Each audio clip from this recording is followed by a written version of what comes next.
You have to excuse me for looking like I've literally just woken up, because that's exactly what's just happened. Hello everyone, welcome back to the IndieGeekGuy channel. I'm Martin and we're back with Season 2 of Black Sails. I'm excited, I'm ready for this. We've got all sorts of things going on. The gold of the Urca de Lima's on a beach.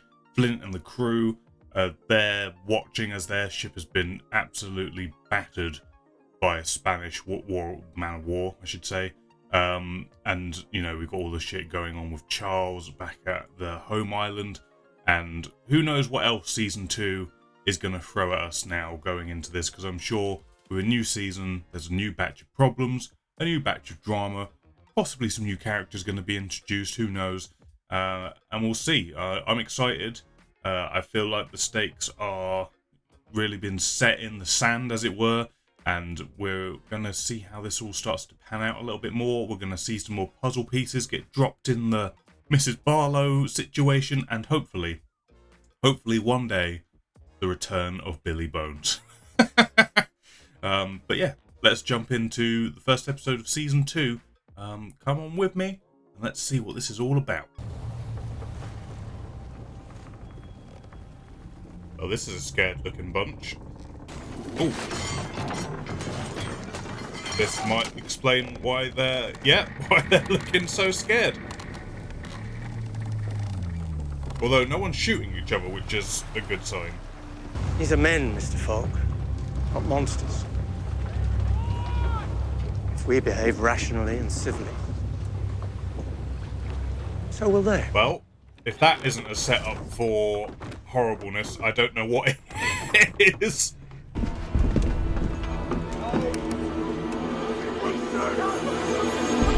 Guys! Oh. Yikes.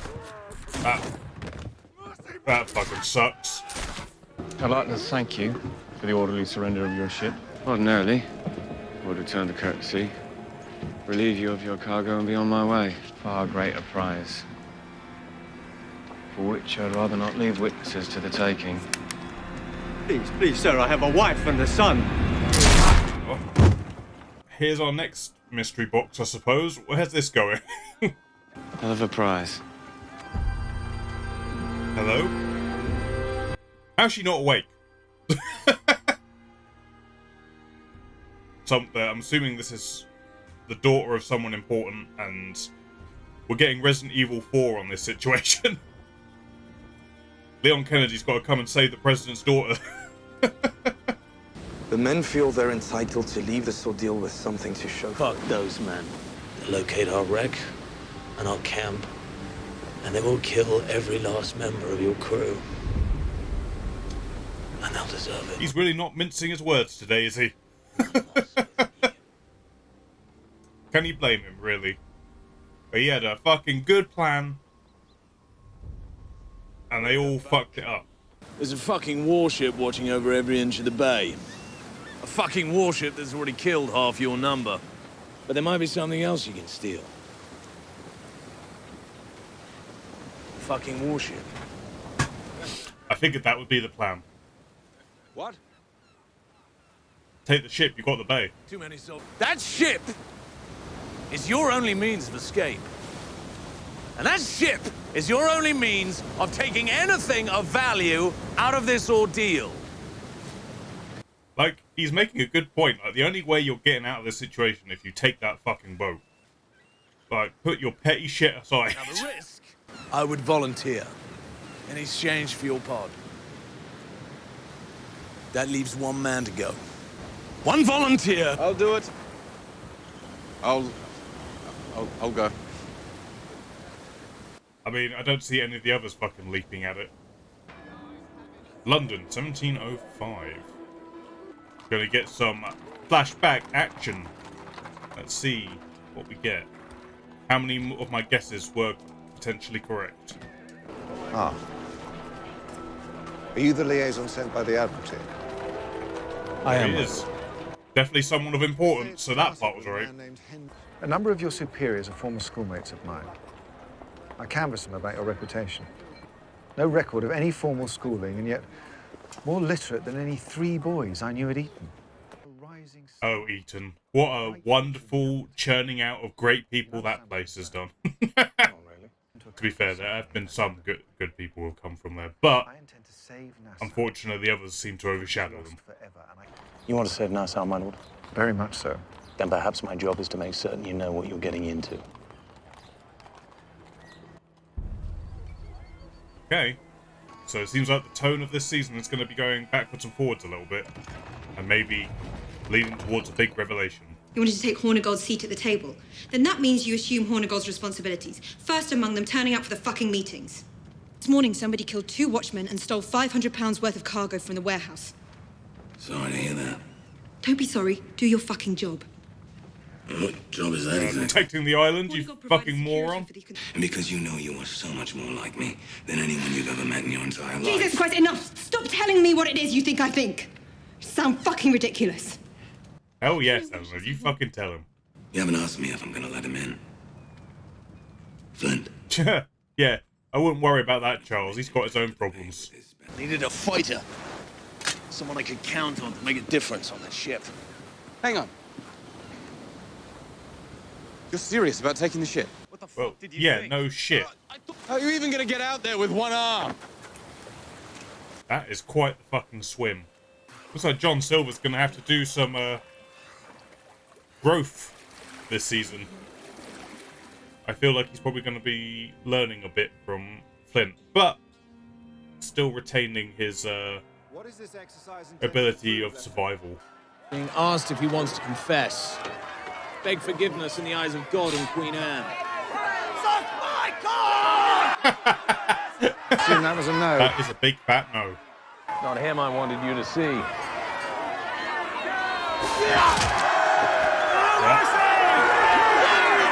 Then, Yeah. and in most cases, a man trying to change the world fails for one simple and unavoidable reason. Everyone else. Well, doesn't that quite link into the whole current situation? Flint desperate to change everything, and everyone else doesn't want him to, for whatever reason. The crew killer.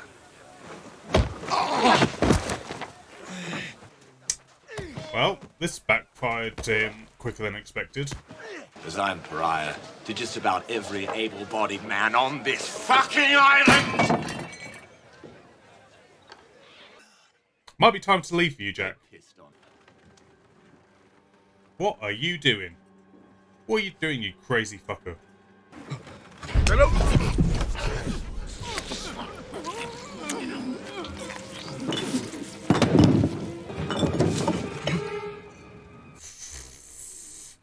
Jesus.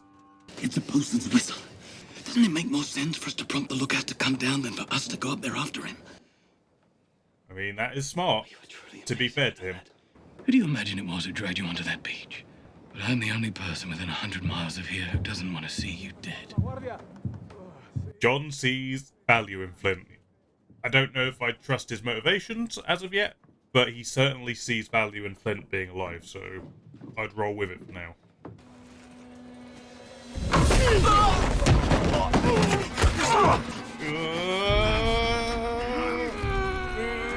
Oh, nice. Nice slow stabbing. We love that. Well, that's terrible. One of you will tell me what I need to know. Receive this gold as reward, be escorted to the beach for your escape, and the other will be quite dead. My name is John Silver. His name is James Flint. We came here to steal the gold from the treasure galleon. But he was deposed to the captain by a man named Dufresne.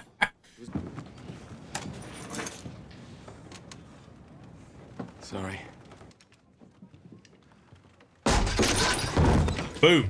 This one has more scars, more fights. You've got a better chance against this one. Not if he shoots me first. You can beat him to it. Do it. Quickly. So I actually have to fight him? Well, what the fuck did you think was gonna happen? Exactly. You do. That was amazing. John Silver, always surprising. Oof. Oof. There's so many last-minute saves in this show, I can't handle it. Oh my god! Jesus, last-minute save again! Unfucking believable. They're nice. They brought the flag with them. The most important thing. You killed your own crew to free me. You suffered indignity in my defense. Perhaps that is enough to warrant your feelings. Anne did a lot for you. And you're just causing trouble for her. Perhaps there is... What the fuck do you think you're doing? And kiss. Well, how obvious was that, everyone? I'm not a particularly skilled captain. I make the men feel better about themselves.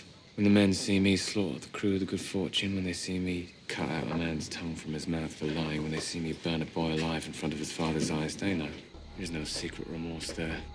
I simply don't have it in me. He crazy. He might be worse than Charles. This guy is so, like, the performance is so disarming, and then there's like a switch, and you just see like this rageful beast underneath. Question my husband's motives? Not in the least, Mom. The game he's entering into is a brutal and unforgiving one. Piracy. Politics. The relentless pursuit of a better world. The great men don't give up that pursuit. They don't know how. And that is what makes them invincible. So weird seeing them like this. Like, peaceful. If your interests and mine were adverse to each other, there was a good chance I'd cross you to save myself. At the moment, I don't believe our interests are adverse to each other. I don't believe you did any of this for a pardon. I think you intend to reclaim your captaincy. I think you intend to take control of this ship. And then I think you intend to return to that beach armed to the teeth and seize every last ounce of gold off of it. That is most likely. And I think you're going to need my help to do it. Probably also true. John's on a roll. Tell me I'm wrong. You're not wrong. You're absolutely not wrong. There we go. Episode 1, Season 2. Okay, that was the reaction, guys. If you enjoyed it, please hit the thumbs up. That helps me know that you liked it, and it helps this video get seen by more people. And maybe consider subscribing so you don't miss any future videos. But for right now, we're going to talk about this episode. Okay, we've got a bunch of new setups. We sort of brought certain things to a head from the last episode of the previous season. And yeah, we're moving on forward. We've got Charles just not taking any of his responsibilities seriously as he sees them anyway. Like, he's in a completely different headspace to the world that he's trying to occupy with the fort. Like, he's just seeing it as old school. Everyone should be strong enough to look after themselves, but then what would be the point in him being in charge of the fort if that was the case? Like, it's weird. It's definitely an antagonistic stance that he's taking, and it seems like all in aid just to be petty, just to throw Eleanor under the bus, essentially, just to make her feel as bad as possible. So hopefully, in his eyes, she might come crawling back to him, and, you know, all that kind of mentality. That's what seems to be going through his head at this moment. He just wants her to see him as powerful and strong, and to value him as that, and all that kind of bullshit, basically. But we'll see where that goes. And we've also got the drama of whenever Flint does get back to Nassau, how Charles is going to deal with that situation. So there's that been set up. And we've also got a new captain in Captain Lowe, who is an absolute psychopath, it seems like. He's kidnapped a girl, which we didn't really see much else of, but he's kidnapped someone, and his whole chilling speech about how he is honest about how I kill people and I feel nothing. Like, that's it. I kill people, I feel nothing. The rest of the crew don't feel like shit because they see me not feeling like shit. And potentially he's just creating a crew of monsters, essentially. And yet, we'll see how that goes. Because I don't think Flint, or maybe even Charles, will be on board with that. Like, I think there's a good chance that Charles, in terms of like being a brutal killer, maybe being outplayed and that he might have to step up and do something about that potential problem as well.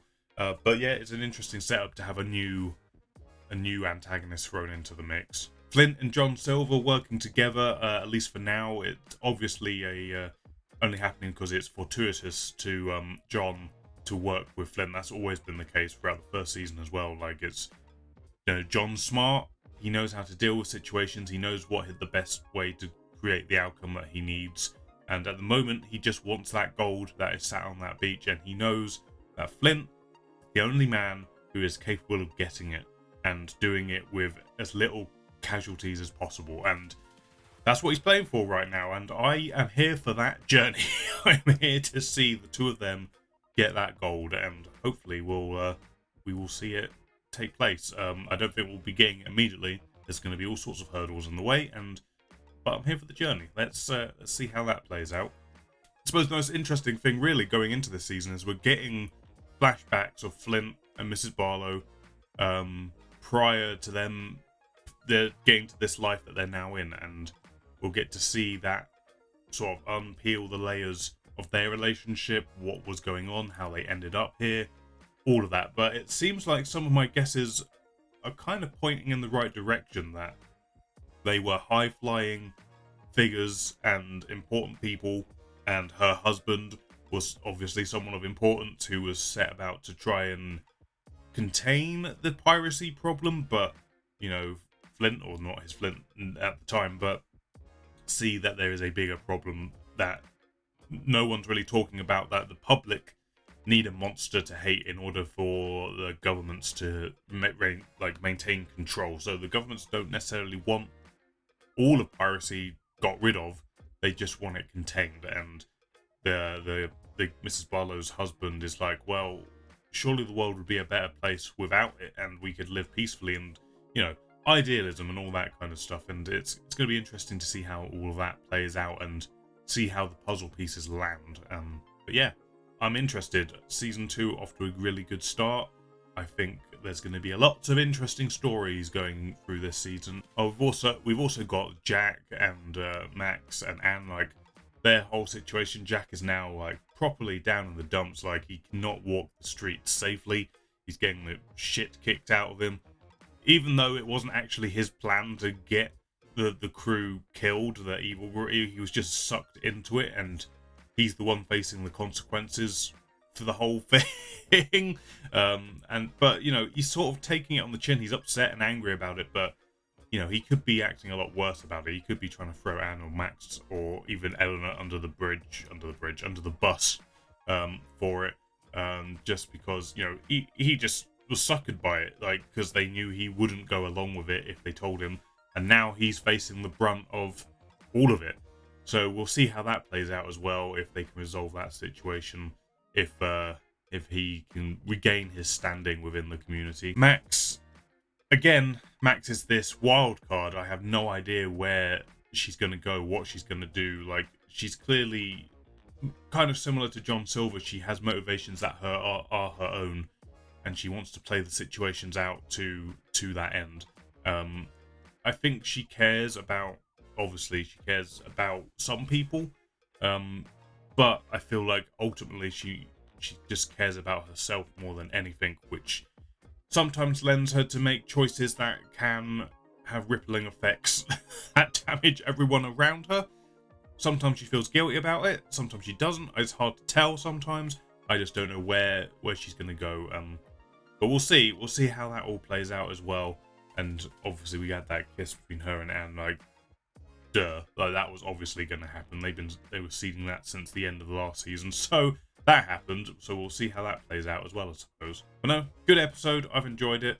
I look forward to the rest, and I hope to see you there. Thank you for watching this episode, guys. If you enjoyed it, please hit the thumbs up button. It helps it get seen by more people, and it lets me know that you liked it. Also, consider subscribing so you don't miss any future episodes, and just help the channel out in general.